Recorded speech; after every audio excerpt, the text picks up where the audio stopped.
At that time we had Robert Kiyosaki in town. So Robert wanted to meet up with him also. Okay. Right. So what happens is, Mr. Lim, I'll introduce to you to the audience, and after that, once I done my introduction, I'll just turn to you and then just have a coffee conversation. Yeah, very lively one. Yes, that's okay, right. no problem. Go. No. Just for a few seconds. Hi, welcome to the National Critics' Choice Online News and set at Hyatt. I'm Robin Stienberg, and welcome to my show again. Today I have a great actor and gourmet lover here in Singapore and even Southeast Asia who is well known as Mr. Moses Lim himself. And Mr. Moses Lim has a great career. He has done a number of TV titles under his belt, in fact 8 titles, including the most well-known Under One Roof that began his career since 1999. Today, Moses Lim is one of the great gourmet travelers around the world. He does a lot of consultation as well as does gourmet tours for a lot of people here in Far East and even throughout Europe and America somehow. And so today we're going to find out more about Moses Lim himself in conversation about his lifetime career, advice, and lifelong diet advice for those who are looking for one right now.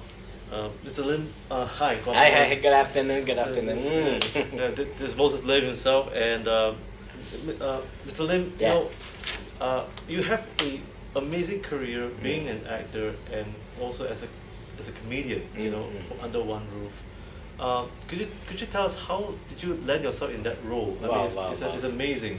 This is a very common question that I have been asked for almost a decade about that. See, when I was in the high school, and one day my class monitor approached me, say, can I accompany him to then the Singapore Radio Television Singapore, called the RTS. They have this very first amateur compare contest. That was in the year 1969. I was then a high school student. So I thought, I have not been to a TV station. It was then very new in Singapore. So I just want to feel that how a TV production, how it works, how the recording, everything. So I thought, why not? I'll just accompany my monitor to that particular audition. So when I was there, and then my classmate rather told me, say, why not, since you're here and you used to participate in schools debates, this speech contest, why don't you come and join? So I thought, why not, for the fun of it. So it was quite surprised, and on that particular night, I was the one who was qualified to enter into the final, where my classmate was out immediately. Oh wow. And then because of that, I went all the way up and I ended the first runner-up of this amateur compare contest. That was in the year 1969. Okay. And from then, I stepped into this very unbelievable circle of entertainment. Now, when you land yourself in this world of entertainment here in Singapore, what was entertainment like back then in Singapore? It was at that time, the parents, or rather my parents, or most parents, are very conservative. They believe that during those were the days where we call it the British colonial time. So parents will love their kids to be some kind of maybe a doctor, a lawyer, or at least a school teacher.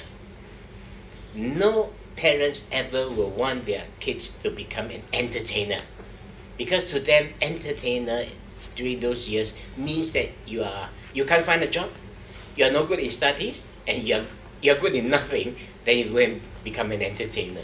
So that is why, being the eldest son of the family, my father being a businessman, so he was strongly against what I wanted to do.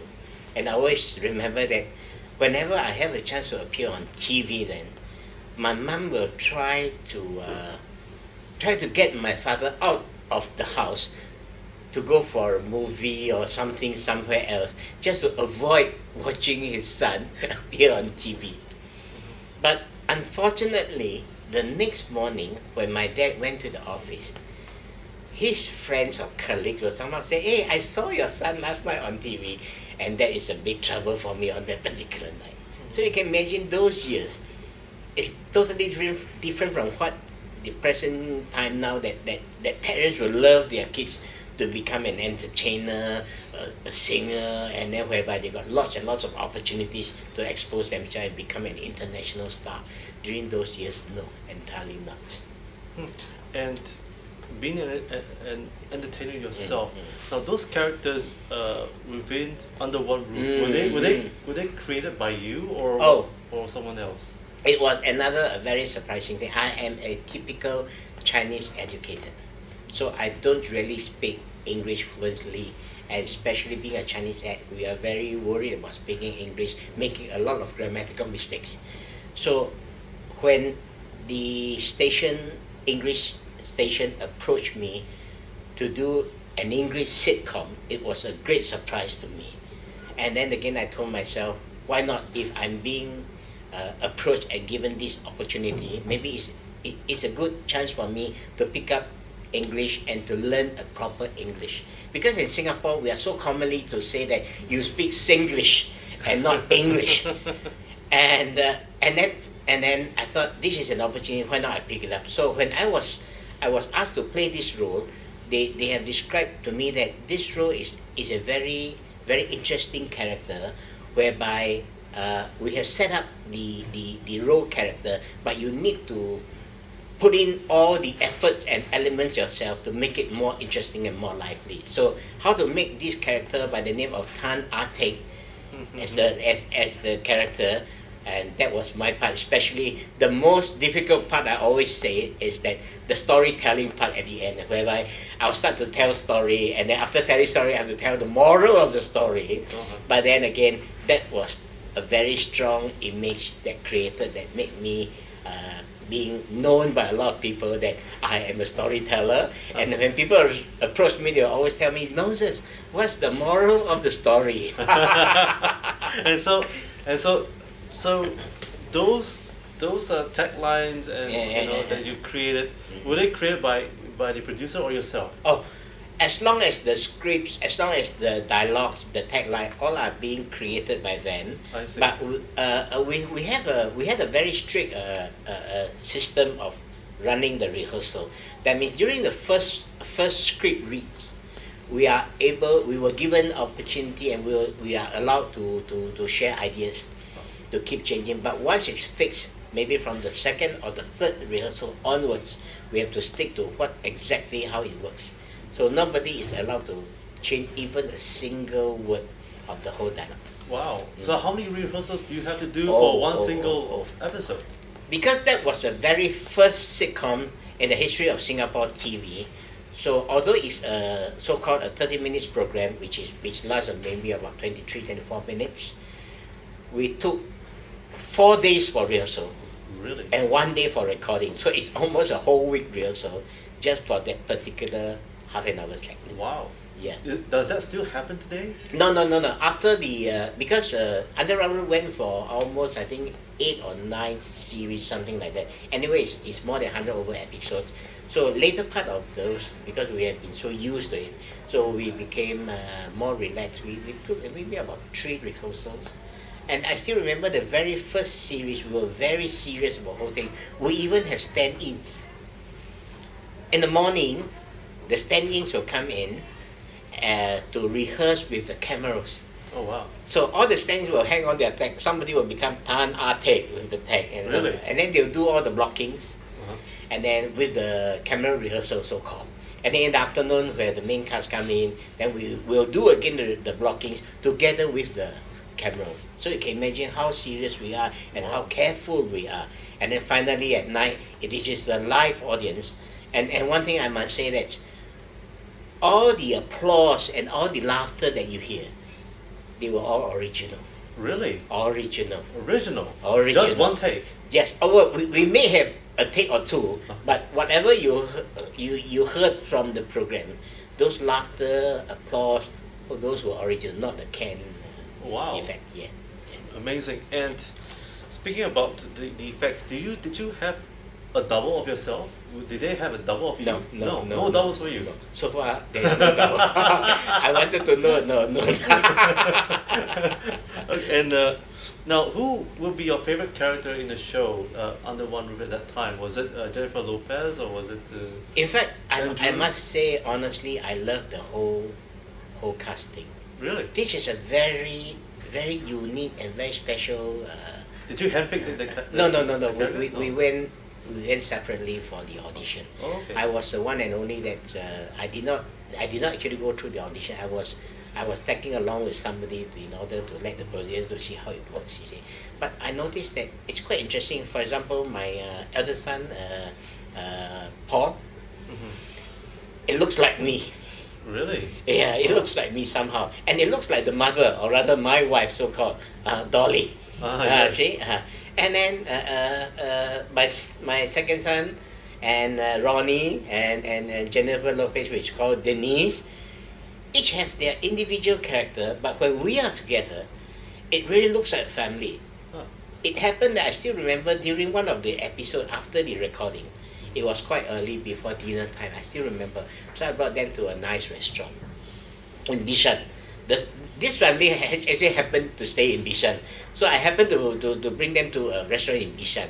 So I still remember that evening when we were sitting down there having dinner, we heard somebody say, hey, the family, hey, they're really a family. They're really a family. And they really live in Bishan. You see, they come here and eat. and then all the so-called my children kept on calling me dad, mom. It looks really like a family staying in Bishan and coming to a Bishan restaurant to have a dinner. Did anyone ever try looking for you in Bishan? I don't think so, but a lot of keep on asking me, do you really live in Bishan? Oh. Is there a special block number that Moses Lim No, announced? we didn't announce which block we are using. Yes, Bishan, and that will be a trouble. But speaking of which, about Bishan, the characters involved, including Andrew Lim, and it's truly a classic today. And do you think that Under One Roof would produce a movie one? This had been questioned or asked or requested by many people, and even I myself do very doubtful why there was another sitcom after Under One Roof called The Phua Chu Kang. Oh yes. PCK. Yes. PCK, the movie they did, Yes. but not Under One Roof. I didn't know why. Maybe I may be wrong, but maybe because all the characters were then not a full-time artist of. Oh, they weren't. We were not. We are all freelancers. Really? So is it because we are all freelancers? So the interest should be taken care of for the full-time artists, because like PCK, the movie, PCK is by Gurmit Singh, and he's a full-time artist. So does that be part and parcel of the reason of not making Under One Roof a movie? I don't know. Maybe not. Well, I pray that you guys will. Maybe somebody from outside. Under One Roof. The movie. The movie, yes. Please look out for it if there's someone who would love to finance it, and is there? I mean, speaking about being a family unit, and you've been playing the role as the real life Moses Lim. Do you find it rather strange that you're playing yourself all the time, and they the producers decided that they should just stick with Moses Lim?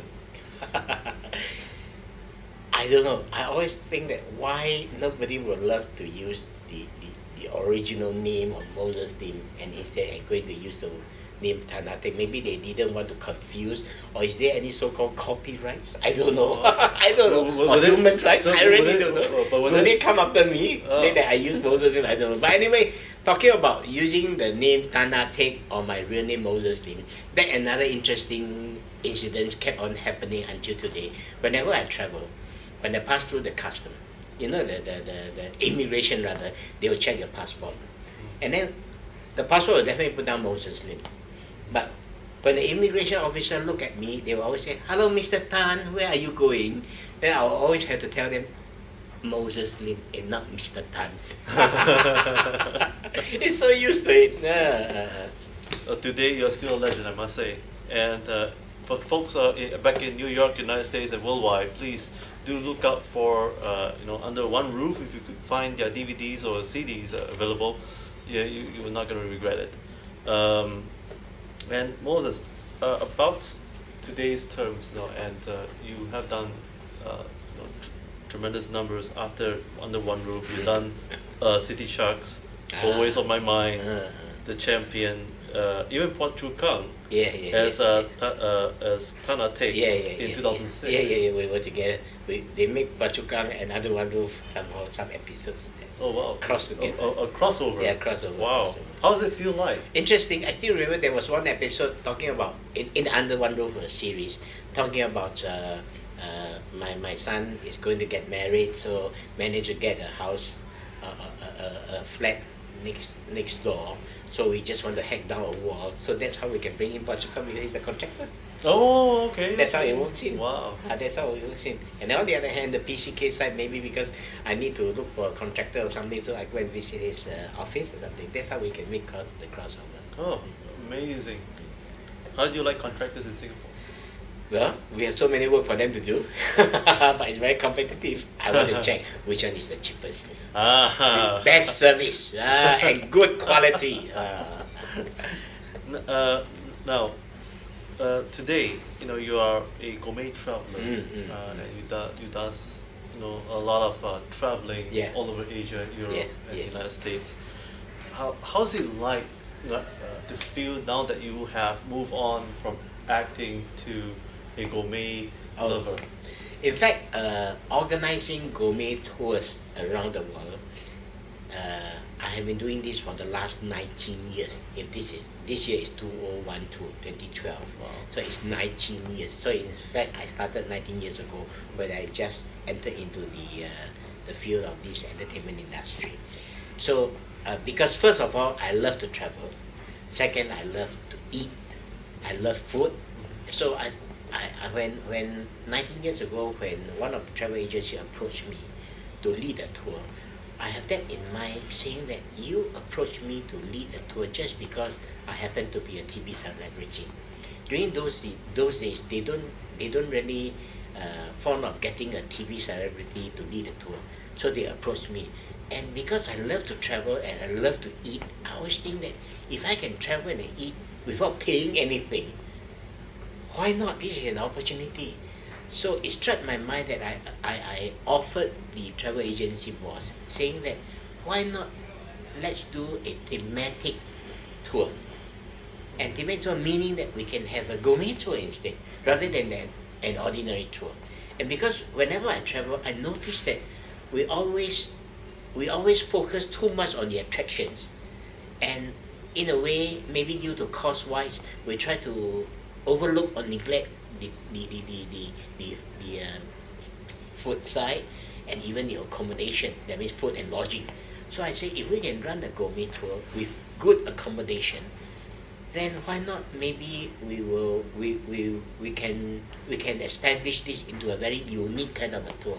So it all started 19 years ago, and I was very, very, very pleased to say that I was being asked that if you want to do a gourmet tour, first and foremost, you must travel there to look for the restaurant, to do the food tasting, and recce the whole itinerary before you run. So until today, for the last 19 years, I always do my recce and food tasting trip before I organize a gourmet tour. Wow, and how long does it take that to do Normally, recce? the recce trip is definitely slightly longer than the actual days, number of days. For example, if I need to do a 1 week tour, let's say 7 days, I may spend maybe 8 to 10 days, because sometimes you may get to the wrong attraction. Wrong attraction meaning that some attraction for some elderly people may, especially in China, you need to walk a long way, you need to climb, and then some people, especially elderly people, may not be able to do that. So I need to think of a way how to arrange for some who are unable to do the long walking or climbing. And then also beside that, you have to look for restaurants.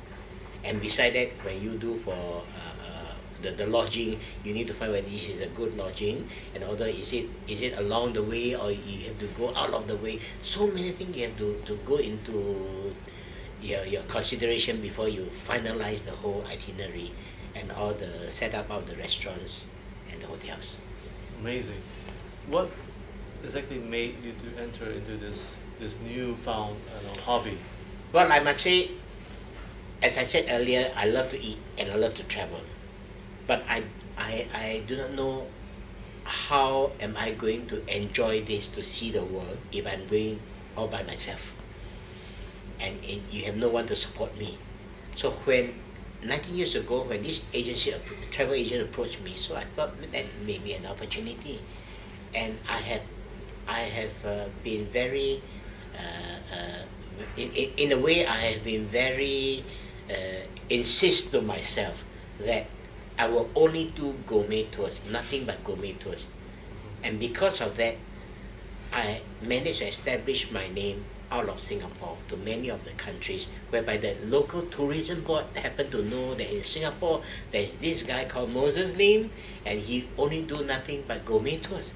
So the tourism board will love to shortlist a few restaurants for me, especially the Asian countries. They will shortlist a few restaurants for me when I approach them.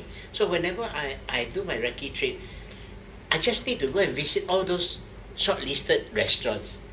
And the only thing that I need to do is just to make some adjustment on the menu. Wow. Yeah, because as you know, Singaporeans, the taste bud and maybe slightly different from overseas and this and that. Oh, wow, it's amazing. Moses, do you think, to come back to your career as an actor, do you think today's artists are different from the past? Oh, yeah. Today artists, you have more opportunities, but much more challenging. And also at the same time, you need to be well equipped compared to the past. Really? Because well equipped meaning that in the olden days, as I mentioned in the earlier of this interview, someone who don't love to study or unable to study, or you can't find a job, then you can enter into the entertaining circle. But today, you may be a bachelor degree, a degree holder, then you become an entertainer, people will respect you, and because with that knowledge that you have and the talent, the inborn talent, then you will be very different from other people.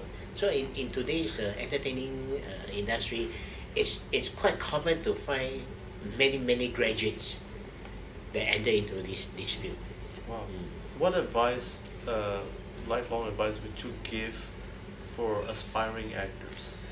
Well, first and foremost, I think for the young people, you still need to study, as this is the first priority, because the more knowledge that you have will enable you to face the world. A very simple thing, when you facing an interviewer, when you are in an interviewing session, you must know how to talk. Not only how to talk, you must know how to make it interesting and express what you want to say. But if you are not well equipped with your knowledge, then you may not be able to have, you are limited, your vocab are all very restricted and limited. That is part of it. Then after that, after this part of it, the knowledge, fulfillment of the knowledge, fill out knowledge, then of course your PR technique, and of course how to see the world and not to close yourself in a small little cell and only know that much of that area. You must see the world. And through nowadays, as you can see, website, Facebook, Twitter, there are so many things for you to catch up. And that's why I say very challenging. During my time, when I pick up a joke from elsewhere, when I travel, I pick up a nice joke. When I come back, I put it on, people say, oh, that's good, that's interesting, that's yours, but actually I pick up from elsewhere. But today is different. Everybody click, you can find dozens of all the interesting jokes and all the interesting happenings. And if you just pick it wrongly and you do not organize it properly, then nobody will want to watch you. That is very different. So I always believe that not only to become an entertainer, not singer, I'm talking about entertaining, acting. comparing, hosting, the depth of the skill is very important. Many of the young people tend to be only very surface. You just see that's it. But if you can show a little bit of the depth of the acting skill, that makes the difference. I personally love to watch movie from the Western world. I love to watch movie because I always feel that the movie stars from the Western world, they really do have a very strong, not only the characters, they really studied very well, and they can really go into the character that you really feel that you are being pulled by them throughout the whole movie, from the beginning to the ending. That is why you have Oscar. That's why we have all the very world famous Emmy Awards, Oscar, Grammy Awards, all this, that makes the difference. And I think we must learn through watching, through studying, and through fulfilling yourself. And what advice would you give for gourmet lovers like yourself? You've set up a business and you're on your own. What's the secret of your success exactly? Is it by chance, or was it because of humility, or was it because it was by accident? Well, I think all these are what happened today. Nobody will know that he will become a gourmet connoisseur. Nobody will think that he can become a food lover or food critic. So it so happened that when you love food, you will love to know more about the food. The interest is there. Once you show the interest, I'm sure you have that group of people of the same interest will get along with you. I was quite fortunate. I still remember that when I did my TV show, there was one time I fully focused on food programs. So when you focus on food, even on the radio side, I talk many things about food. I don't talk about how to cook. It's not the recipe part. I talk about how you feel about and how to enjoy the food. What's the difference between the East and the West, the ingredient, even the same piece of steak. How do you cook in the Western style and the Chinese style? Things like that, you see. And because of that, I get to know many chefs. And I always remember this. The very first chef association that approached me, that was more than almost 15 years ago, to become their consultant, was the Hong Kong Chef Association in Singapore. And because of that, I get to know more chefs, and through knowing all these chefs, they would like to share the ideas with you. Because I'm not a chef. There's no kind of a challenge or competition or any competing with each other. So they love to share with you. And because being a food lover and food critic, I travel a lot, and then I have opportunity to taste many food from different chefs.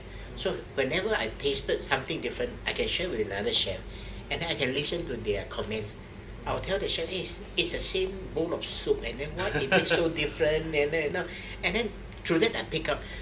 It's so difficult to take a whole pile of books and start reading, but through listening to very experienced chefs, you learn a lot through them. Wow. And then eventually, through interest and through friends, especially chefs that share you their ideas, their experiences, their knowledge, I pick up a lot. And eventually, when you go into food tasting or even food judging, you need to be well equipped. Wow. I still remember there was once I was even invited to Hong Kong to be the judge for the final round of the professional chef cooking competition. And that I learned a lot, because I was very fortunate that as a Singaporean, I was invited to Hong Kong. You know, Hong Kong is a food paradise. Invited there. And then of course, being a judge, we even have to conduct, every judge have to conduct one class to showcase the local favorites. Not the Hong Kong local, it's your country local favorite. I still remember that year I was asked to demo a chili crab. So I conducted a class demonstrating how to cook home cooked style Singapore chili crab.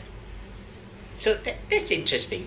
Wow. Though I'm not a chef, but I still able to kind of showcase the cooking skill, but more on the home cooked style. Because home cooked style, the the kitchen the fire temperature, heat out is totally different from the restaurant. I was even invited to a cruise company we call it the Star Cruises in Singapore, to design menu and then work with the cruise chef, and we came out a menu whereby there are some dishes created by me, some dishes created by chef, and then we just showcase and offer to all the members on board the cruise. What's the philosophy of being a good critic? Because because today in Singapore we Yeah. have Makan Sutra. Oh yes, you, yes, you yes, have, yes, you have and a few more a as lot, well. a lot, yes, yes, yes. What is the philosophy of a food critic? for Well, you? I think everybody can be a food critic. As long as you love food, you can be a food critic. But most importantly, you must be very neutral. You may not love to have fish. Let's say, for example, you don't like fish, but being a food critic, you may have to taste the fish. You like or you don't like, you have to taste the fish and you have to study and you have to know yourself why you don't like the fish. It's because of the taste or because of somebody cooked in the wrong way that makes you don't like the fish or something like that. So I always believe that when I do food judging, I may not like that particular dish, but I always tell myself, you must throw away your own self. You must be very neutral, and that you must respect the food because it's nicely cooked by the chef, because the chef is spending time and then come up with something very special because it's a competition, and they are facing the food critic, so you are going to criticize about the food. So if you don't like that food and it is so nice, you cannot say I don't like it. You can just simply say that the taste is good, but maybe it's not my taste. I always say, I think there's one thing I like to share with everyone is that Singapore and maybe Hong Kong is slightly different. In Singapore, we are a little bit of a conservative. We don't, or rather, at least me, I will not simply straight away and tell you I don't like this dish, but I will always say that this dish can be improved. You can fine-tune this particular dish here and there. But in Hong Kong, I came across a food critic. He just simply criticized the food and even wrote the whole thing on his newspaper article. And nothing happened. And after months, that particular restaurant being criticized badly, put up an ad and thanked this food critic, saying that they learned through mistake and now they have changed totally and welcome the public come and taste the new image. But the thing is, in Singapore, maybe we are unable to face that particular kind of criticism before you end up by telling people I have made the changes and then I learned the mistake. We can't. So I always believe that maybe we are small in Singapore, and we brought up in that way, and because of that, I always tell when I do the food critics or do food judging, I always say, well, if this is not that good, I will try to talk to the chef personally and not publicly. So in a way, I think he will feel that I respected him and I really want him to improve. And that makes a difference. Now, everybody likes to know what's your secret of your diet. Oh, I mean, yes. It's Yes, amazing. yes. It's amazing that how you keep up with it. Yes, in Singapore, I think everybody know that Moses Lim is that fat entertainer. The highest that I weigh was 135 kg.